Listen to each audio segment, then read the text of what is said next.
திருப்பாவை 12வது பாசுரம்.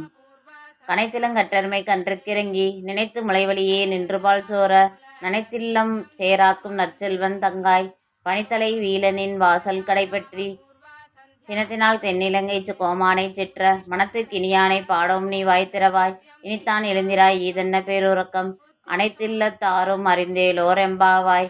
ஆண்டாள் திருவடியிலே சரணம். பொருள்: பசியால் கதறித் திரியும் தங்கள் கன்றுகளை எண்ணிய எருமைகள் தங்கள் மடியில் சொரியும் பாலை சிந்தியபடியே அங்கும் இங்கும் செல்கின்றன. அவை சொரிந்த பால் இல்லத்து வாசல்களில் சேராக்குகின்றது.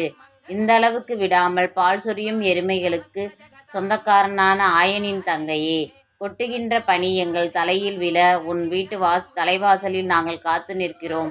சீதையை கவர்ந்து சென்ற ராவணனின் மீது கோபம் கொண்டு அவனை அழிக்க ராமாவதாரம் எடுத்த கோமானாகிய அந்த நாராயணனின் பெருமையை பாடுகிறோம்.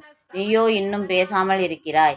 எல்லா வீடுகளிலும் அனைவரும் எழுந்துவிட்ட பிறகும் உனக்கு மட்டும் ஏன் பேருறக்கம்? ஆண்டாள் திருவடியிலே சரணம்.